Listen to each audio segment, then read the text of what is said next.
He raised the gleaming cup. He never finished the prayer. By the time the silver touched his lip, the sanctuary felt colder than stone. Before we go further, drop a comment telling us where you're watching from and what time it is there. And if this kind of deep dive is your thing, like the video and subscribe. If a holy cup can be turned into a weapon, what else in a town is safe? Morning in Richmond came with 3 distinct notes. The dry peal of bells from St. Luke's steeple, sound. The mingled smells of beeswax and tart sacramental wine, smell. And the rasp of laundered linen against a sun-warmed pew rail. 10:48 a.m. A Sunday in early summer, the year told in fan clicks and handkerchiefs rather than calendars. Dinah stood half in the shadow of the vestry door with the tray her mother had taught her to balance right hand flat, left hand steadying the base of the chalice so it made no sound. She could feel its chill through the cloth. 33 steps, she had counted, from the vestry to the rail. Her master, Deacon Silas Harrow, a man whose cufflinks flashed like small coins of authority, cleared his throat. "Be ye not deceived," he intoned. The congregation rustled, a lived-in sound. Babies tonguing sugar rags, fans cutting air, the whisper of pages turned. Dinah's mother hovered behind the organ screen. They were here, not as worshippers. They were furniture that moved. There was a dent near the lip of the chalice, an old bruise in the silver, the shape of a thumb pressed too hard. Dinah noticed it every Sabbath. She noticed the way the deacon pinched the stem when he drank, and how his eyes slid past her as if obedience were a kind of invisibility. She was 16 with a spine trained to bend, and a memory cataloged in small, exact things. How many drops it took to stain linen, how long steam lingered on glass, the raised vein in Silas Harrow's temple when a servant broke rhythm. File note vestry drawer, folded slip, undated, chalice to be polished each Saturday, wine cut 1 part water. Deacon's preference, fuller pour on communion feast days. The summer had been a season of errands and lessons, some of them forced inside her bones. Silas Harrow's punishments were the sort of injuries people do not call by their names. Doors closed, music continued, bruises hid under sleeves. What would you do if you watched a town sing while it refused to see? If the pew across from you bowed its head and left you to learn mercy from pain? 3 mornings earlier, Dinah had carried a kettle to the rectory and listened without meaning to. Blood pressure, the visiting physician had said, so soft it seemed like apology. Heat and temper, he needs rest. Silas had smiled the way men smile when they have never once obeyed a doctor. Dinah stored the word away, pressure. She thought of valves, of stops on an organ, of how a single whisper could fill a nave if the bellows pulled true. Statistic, whispered between the choir stalls, as if numbers might offend. 1 chalice, 2 vessels of wine, 3 sips per communicant on a crowded Sunday. The plan, if plan is the word, was not inked or spoken. It lived in the space between her mother's eyes when she cleaned the communion cloths, in the echo of a hymn about deliverance that tasted like something else in Dinah's mouth. A pinch, that was all. Less than the bite of a spice. Mixed into the ruby half glass, the deacon always kept for himself before any other soul touched the cup. No blood, no blade, no scream to bend the air. The kind of act that leaves a room intact while changing its temperature forever. The nave opened before her 200 bodies, give or take, arranged by habit as much as faith. The front pew held names that entered rooms before the people did.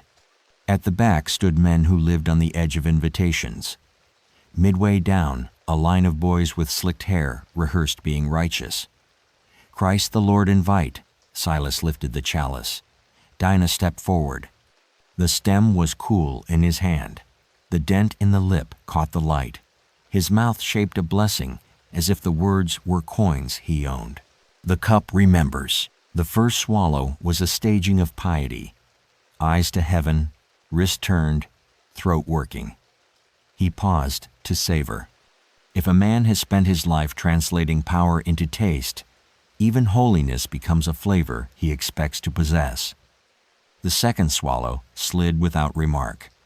The third hesitated no, not the wine, the body that carried it. Dinah's breath shortened. She had measured grains with the caution of a person who knows the cost of imprecision. And yet the room felt suddenly tilted, as if every eye were a hook. Anecdote, murmured often by women at wash basins. The deacon once sent back a pot of stew for being too bold, then told the cook she ought to be grateful he tasted it at all. The kind of story that stains as surely as smoke. Silas blinked. A tremor lit his jaw like a match struck too close. 10:52 a.m. And the fan at the far left pew stopped mid-stroke. The organist missed a note, one petty note, a thin blip that meant everything to those listening for it. He reached for the rail. His fingers did not grip. The chalice tilted, caught itself, tilted again. A pew mother whispered, "Lord," but not in prayer. In the way people do when the world has the nerve to reveal itself at an inconvenient hour. Some in the front row lean forward with the particular curiosity wealth wears when it believes it cannot be harmed.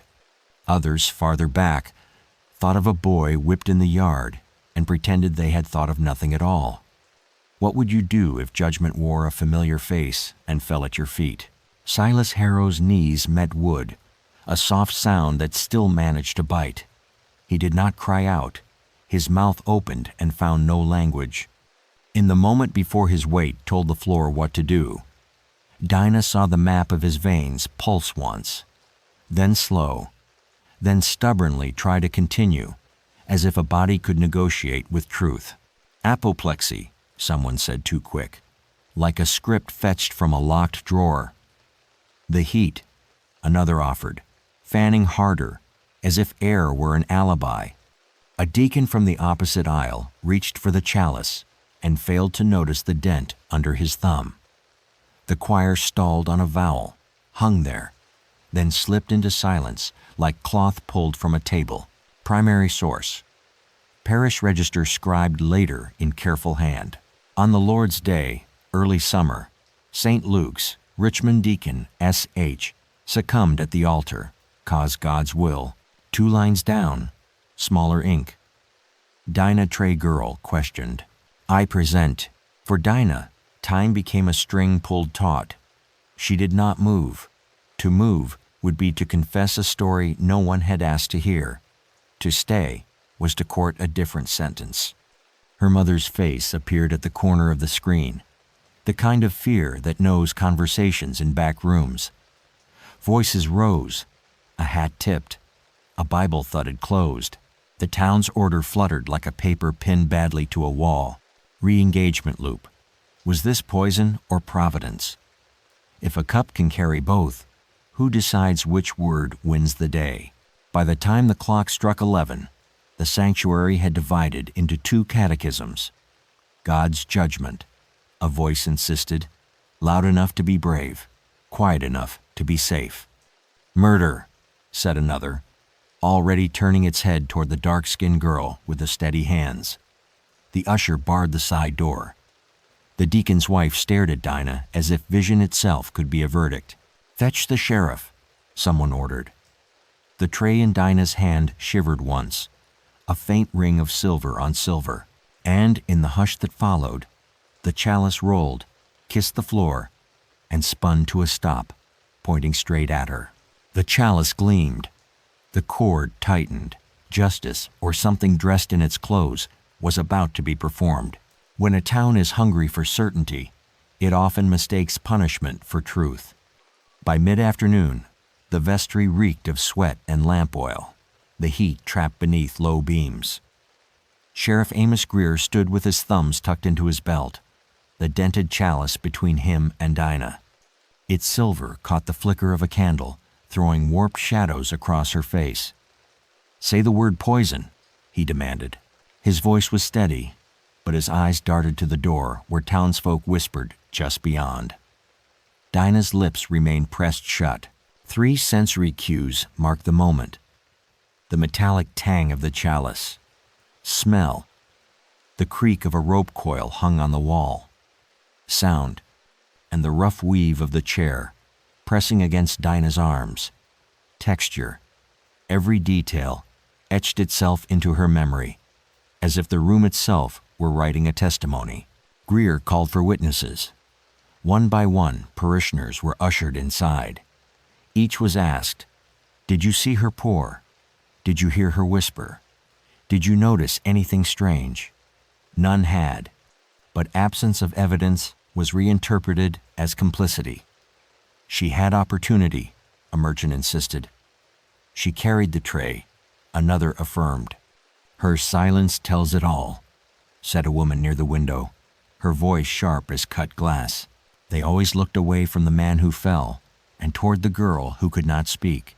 At 3 o'clock, Father Ellsworth entered, robes damp with sweat. He carried a small vial of sacramental wine, poured a measure into the chalice, and sipped. The congregation outside pressed closer to hear the outcome. He swallowed, winced at the sour edge of cheap wine, then said, "No harm in it." A murmur rippled confusion, suspicion, but the sheriff overrode it. "That was fresh poured. We ask about this morning's cup. File note, witness ledger, July entry, trial not set. Crowd pressing for rope. Girl unmoved. A pattern interrupt. In a nearby county, just 2 summers earlier, a servant accused of theft had been spared the lash only because her mistress insisted the loss was an error.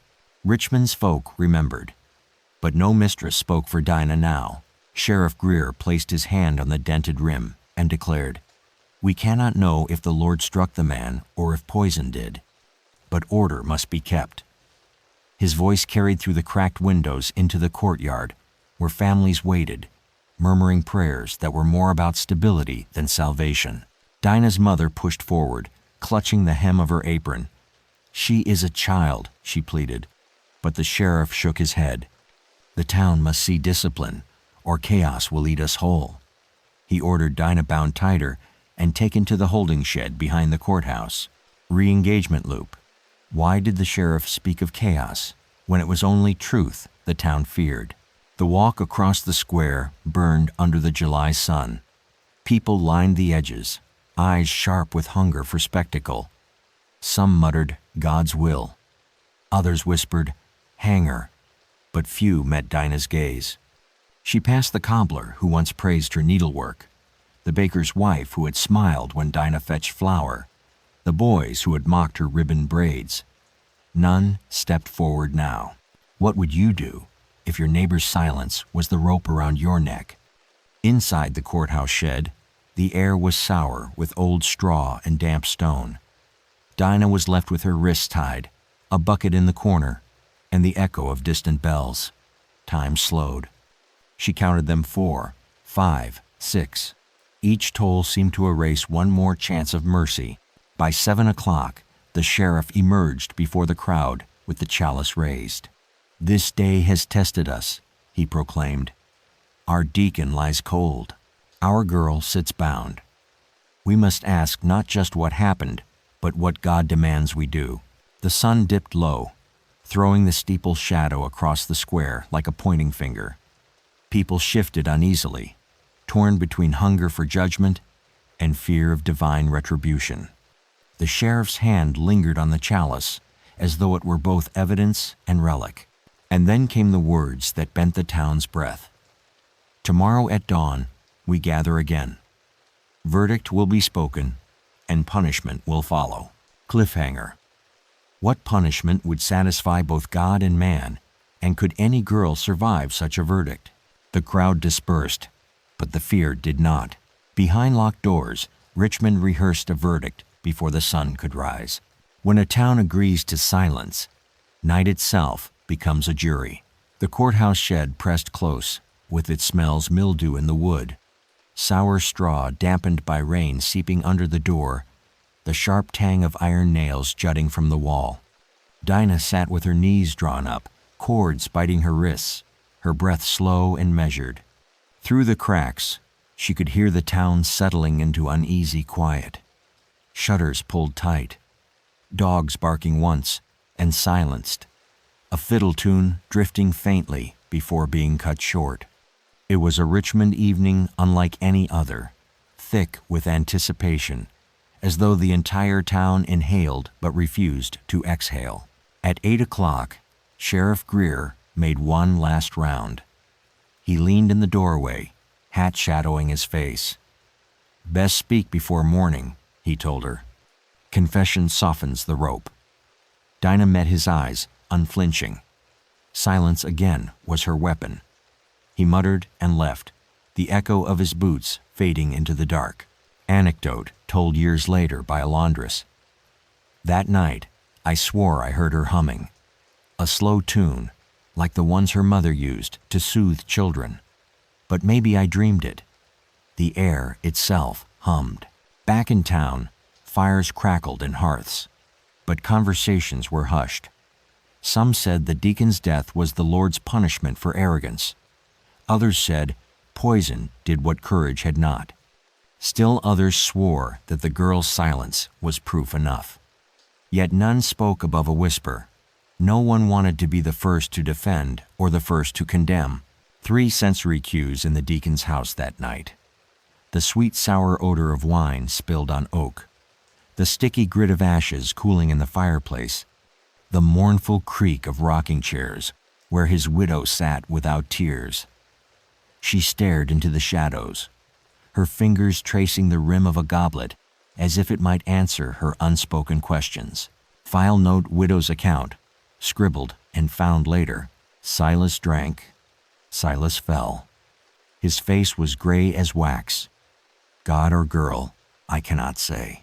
Meanwhile, Father Ellsworth knelt before the altar long after the candles guttered out. He whispered a prayer not for the deacon, but for guidance. His hands trembled. He had seen the way Harrow treated servants, had chosen silence for the sake of peace. Now that silence weighed heavier than any sermon he had ever preached. Re-engagement loop. Would you risk your place in the town to speak the truth or preserve silence to save yourself? Dinah's mother paced outside the sheriff's house, wringing her apron until the seams frayed. She pleaded with passers-by. "She's just a child," but most averted their eyes. One man muttered, "Better a rope now than God's wrath later." Another said nothing at all, only tipped his hat and walked away. Bystanders enable horror not by words alone, but by the weight of their refusal to see. By midnight, the town square was empty, yet the gallows post, unused for years, stood like a shadow waiting for dawn. The moonlight drew it long across the earth, a shape that pointed straight toward the shed where Dinah sat awake. She thought of the chalice dent, of her mother's tired eyes, of the hymn that spoke of deliverance but sounded instead like accusation. She whispered once, so softly the straw barely heard, "Not God's cup, His." The bells tolled once at 1 o'clock, their echoes rolling over shuttered windows. In bed, children stirred, wives pulled quilts tighter, and in dreams, the townsfolk rehearsed a verdict they already knew they would deliver. Cliffhanger. When dawn came, would the crowd call it justice, or would they finally see whose hand truly guided the chalice? The sun rose blood red. The rope swayed in waiting. Morning light often promises new beginnings, but not when it falls on a town craving punishment. By dawn, July heat already pressed against Richmond Square. The air carried 3 notes: the smell of tar-soaked rope, the sound of flies buzzing around the gallows post, and the coarse grit of dust kicked up by boots gathering in expectation. Families arrived early, children hoisted onto shoulders as if judgment were a carnival. Some clutched hymnals, others clutched stones. Inside the shed, Dinah had not slept. The straw beneath her was damp, her wrists raw from the cords.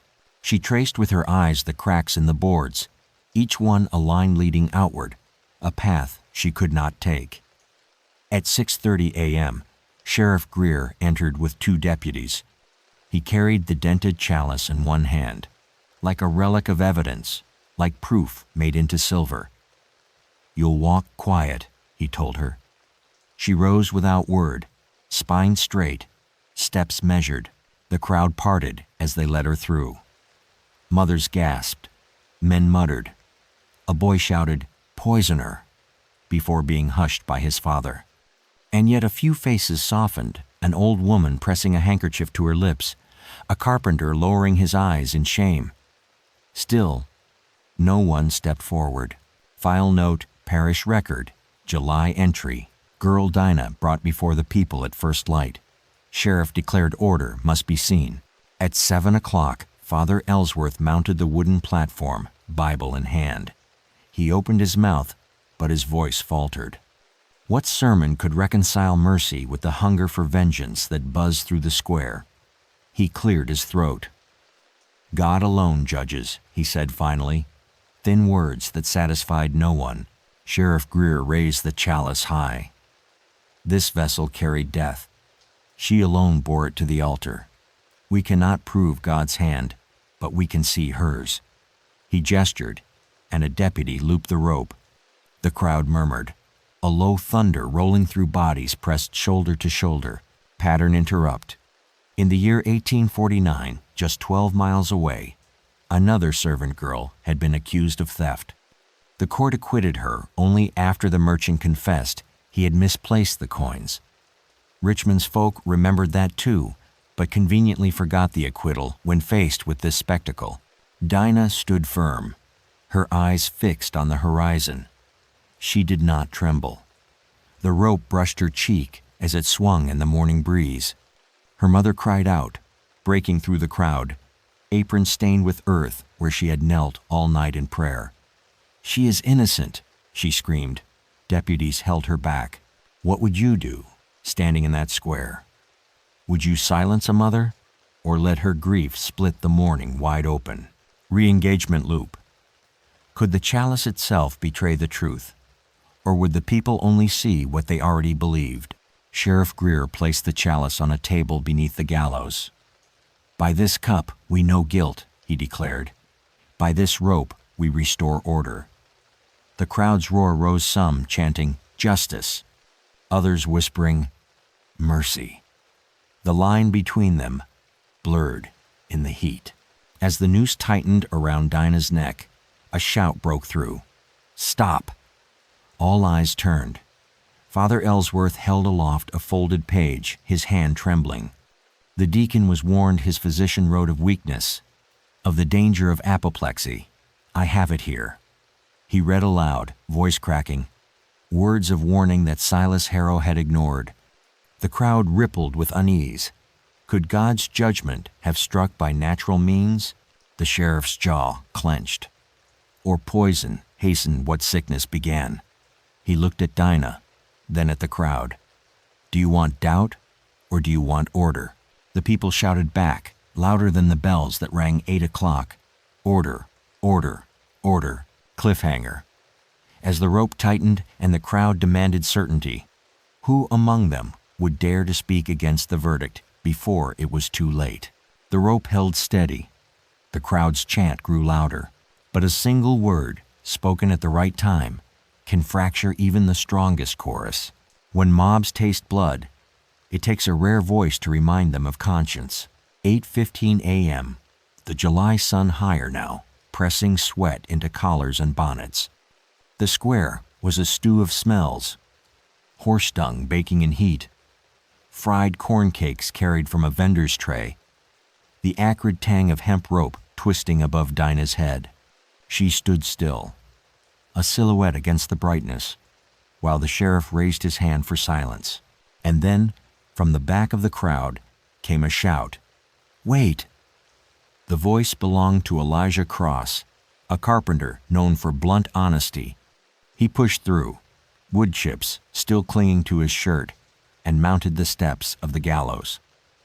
"I've words to speak," he said, chest heaving. The crowd muttered. The sheriff frowned. Father Ellsworth lowered his Bible, relief flickering in his eyes. Elijah spoke. "I was in Harrow's service last winter.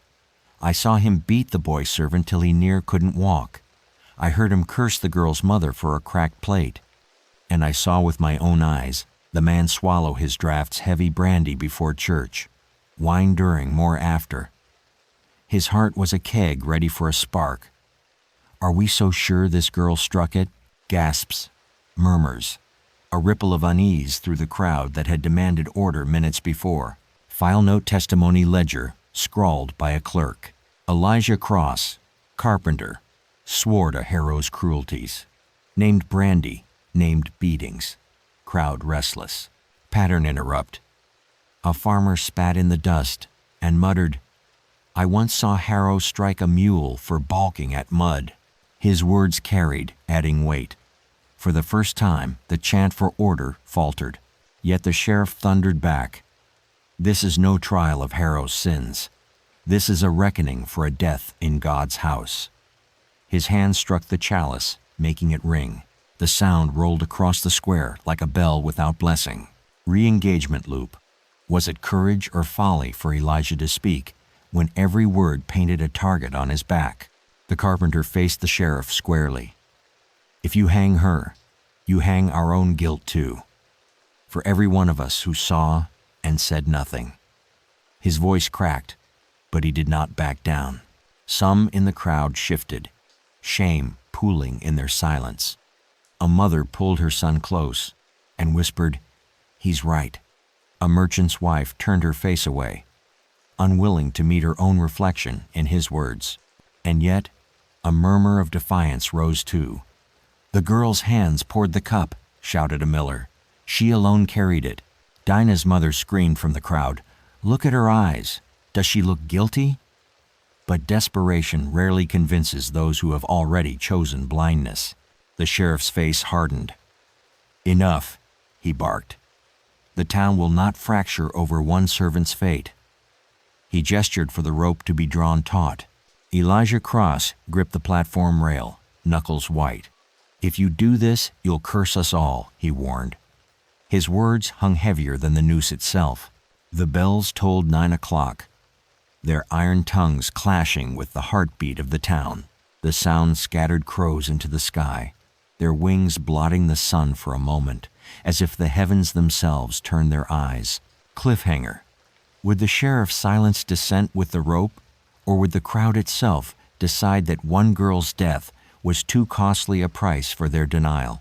The noose creaked. The crowd quivered. Sometimes the only truth that can cut through fear is the one you taste. 9:30 a.m. The square thick with dust and anticipation. 3 sensory cues marked the moment. The bitter tang of old rope heated by the sun, the low groan of the gallows beam, and the coarse grit of sweat rolling into eyes.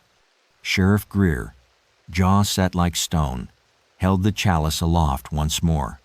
This vessel carried death, he declared. But death can be measured. Father Ellsworth, pale and trembling, stepped forward. Then let us measure, he said. He gestured to the small vial of wine set aside, and to the chalice itself, its dent gleaming like a scar. The crowd murmured. To test the cup in public was dangerous. If the wine harmed no one, suspicion might fade from Dinah. If it did, her guilt would be sealed. File note, court record, unofficial. Reverend insisted chalice be tried before assembly. Sheriff reluctant. Crowd demanded proof. The sheriff poured a swallow of the same wine used that morning. He eyed the priest. Drink, he ordered. Ellsworth's hand shook, but he lifted the chalice, lips brushing the rim where Harrow's mouth had been hours before. He swallowed. Seconds passed. A minute. Nothing. The crowd leaned in, breaths held like one great lung. The priest lowered the cup, voice unsteady. I feel no poison. Anecdote. A boy perched in a tree near the gallows whispered to his sister, Then why did Harrow fall? Why only him? She hushed him, but the question spread. Elijah Cross seized the moment. Harrow drank more than wine, he shouted. His heart was weak. You'd hang a girl for what sickness already promised? The crowd faltered. Some nodded, Some scowled. One woman whispered, "But she carried it. She carried it." The chant for order wavered into silence. Re-engagement loop. What happens when proof refuses to match the story people have already chosen to believe? The sheriff's face flushed red. "The Lord can strike in many ways," he said, trying to salvage authority. "But she," he pointed at Dinah, "she gave him the cup. She made the choice." Dinah finally spoke, her voice quiet but clear enough to carry. "I gave him what he asked for." Just 7 words. The crowd froze. Some heard innocence, others heard defiance. Her mother wept openly now, kneeling in the dust. The deputies shifted, uneasy. For the first time, Sheriff Greer hesitated. The chalice, gleaming in his hand, offered no verdict. 9:45 a.m. The bells began to toll again, their rhythm broken by a sudden crack of thunder, though the sky was near cloudless. Gasps rippled through the square. Some crossed themselves, others muttered of omens. Pattern interrupt. In Richmond's taverns years later, old men would swear that was the very moment the town lost its certainty. The thunder rolled, and so did our courage, one wrote. The sheriff lowered the chalice slowly. His authority hung by a thread. The rope swayed above Dinah's head, untouched. Cliffhanger. Would the thunder be taken as God's judgment, freeing Dinah, or as a demand that her sentence fall swift and final? The thunder rolled again. The crowd shuddered. When heaven speaks, mortals scramble to translate its language. 10 o'clock, Richmond Square. The air carried 3 distinct cues: the sharp scent of ozone clinging to the storm clouds, the echo of thunder rolling like drums over the hills, and the rough slap of rain beginning to darken dust beneath the gallows. The rope twisted above Dinah, heavy with promise. Sheriff Greer's hand lingered near it, uncertain for the first time that morning. The crowd shifted restlessly. Some whispered that the storm was judgment, a sign of Dinah's innocence. Others hissed that the devil conjured thunder to shield her. A woman near the back wailed, "The Lord shows us mercy," while a miller shouted back, "The Lord shows us wrath." Father Ellsworth raised his voice against the storm. "This girl is not condemned by the chalice, nor by God's hand." His robes clung wet to his frame, but his words struck true. "If we hang her, we hang our own blindness." File note Parish Chronicle, later entry. The priest defied the sheriff before all. Rain fell, lightning near. The girl spared, though not absolved. Elijah Cross stood beside the priest, defiance carved into his stance. "You all know Harrow's sins," he said. "You feasted on silence while she bore the weight. Will you bear it too?" His challenge left the square trembling. Re-engagement loop. What would you do with the storm above and your conscience laid bare? The sheriff's authority crumbled under thunder and doubt. His deputies looked away. Mothers clutched their children tighter, unwilling to see them grow up in a town that killed to preserve lies. Finally, Greer spat into the mud. "Take her down," he muttered. "If God wants her gone, he'll do it himself." The rope slackened. Dinah's wrists were cut free. Her mother collapsed into her arms.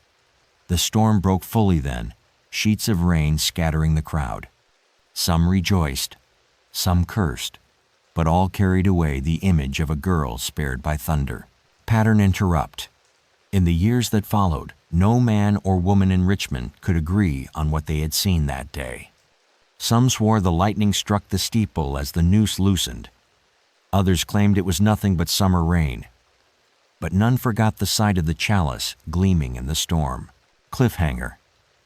Dinah walked free, but not cleansed. Whispers followed her through. Every street was she God's instrument, or a murderer shielded by weather. Legend tag. Even now, some say that on stormy Sundays in Richmond, the church bell rings offbeat, as if struck by a trembling hand, and that the chalice dent catches light, no matter how dark the nave. We're only scratching the surface. The next case is even darker. Subscribe before it drops.